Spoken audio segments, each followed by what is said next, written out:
नमस्कार दोस्तों, आप सभी का एक बार फिर से स्वागत है मेरे YouTube चैनल राशि उपचार में। आज मैं बात करने वाली हूँ शादी की रेखा के बारे में जो आपके हाथों में होती है। तो चलिए दोस्तों, इस वीडियो को शुरू करते हैं। कृपया मेरे चैनल को सब्सक्राइब कर ले और बेल आइकन को दबा दे जिससे मेरे लेटेस्ट वीडियोस आप तक पहुंचती रहे।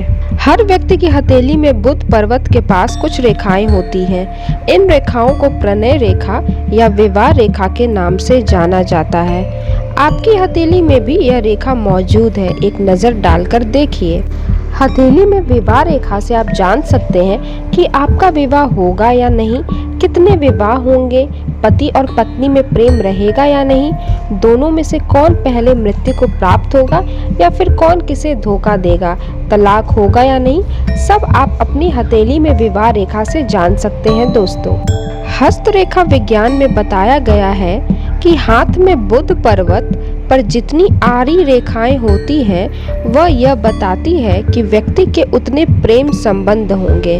आपकी हथेली में एक से अधिक ऐसी रेखा है तो यह संकेत है कि आपके एक से अधिक प्रेम संबंध होंगे। प्रणय रेखा में जो सबसे लंबी और साफ रेखा होती है उसे हम विवाह रेखा कहते हैं। अन्य हल्की और धुंधली रेखाएं प्रेम प्रसंग की रेखाएं मानी जाती हैं। विवाह रेखा टूटी हुई या कटी हुई होना वैवाहिक जीवन के लिए अच्छा नहीं माना जाता है। जिनकी हथेली में ऐसी विवाह रेखा होती है उनका वैवाहिक संबंध टूटता है, इससे दूसरे विवाह की भी संभावना बनती है।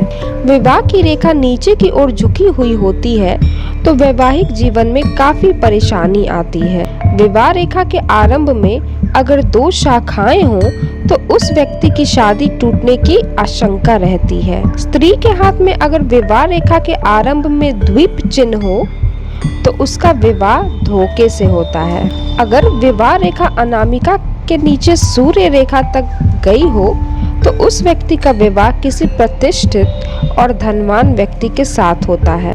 विवाह रेखा के होने का अर्थ यह नहीं है कि आप किसी महिला या पुरुष के साथ 7 फेरे लेकर ही रहेंगे। विवाह रेखा का ये भी अर्थ है कि आप किसी से प्रेम करेंगे या संबंध बनाएंगे। इसलिए इस रेखा को प्रेम रेखा, वासना रेखा और प्रणय रेखा भी कहते हैं। विवाह रेखा के ऊपर ही संतान की रेखा होती है। हथेली में कहाँ होती है विवाह रेखा? कनिष्ठा अंगुली के नीचे और हृदय रेखा के ऊपर बुध पर्वत पर उपस्थित आरी रेखा को विवाह रेखा कहते हैं। हथेली में विवाह रेखाओं की संख्या 4 तक हो सकती है। इनमें से एक रेखा ही सर्वाधिक पुष्ट एवं लंबी होती है। हथेली में विवाह रेखा का चौड़ा होना विवाह के प्रति कोई उत्साह न होने का संकेत है। विवाह रेखा का अंत में कई भागों में बट जाना अत्यंत दुखी दाम्पत्य जीवन का संकेत होता है। अंत में दोमुही विवाह रेखा भी दाम्पत्य जीवन को कलह युक्त बनाती है। दोमुही विवाह रेखा की एक शाखा हृदय रेखा को स्पर्श करे तो जातक का प्रेम संबंध उसकी साली से भी हो सकता है।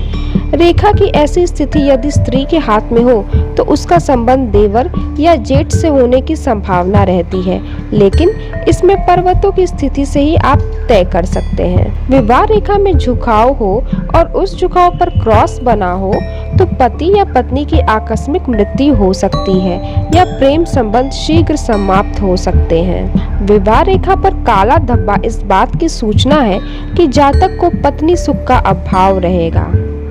यदि विवाह रेखा गहरी और लंबी होती है तो व्यक्ति अपने रिश्ते को महत्व देता है और वह सचमुच में ही प्रेम करता है। विवाह रेखाओं का अधिक होना इस बात का संकेत है कि विवाह पूर्व या विवाह बाद उतने से लोगों से प्रणय संबंध बनेंगे। यदि बुध क्षेत्र पर 2 समांतर पुष्ट रेखाएं विद्यमान है तो 2 विवाह होने का संकेत होता है। मंगल रेखा से आकर कोई रेखा विवाह रेखा को स्पर्श करे तो विवाह सुख नहीं होता। इस तरह आप अपने हाथ में रेखा देखकर पहचान सकते हैं आपके विवाह में खुशमय जीवन बीतेगा या नहीं। आज के इस वीडियो में बस इतना ही। मिलते हैं अगले वीडियो में। धन्यवाद।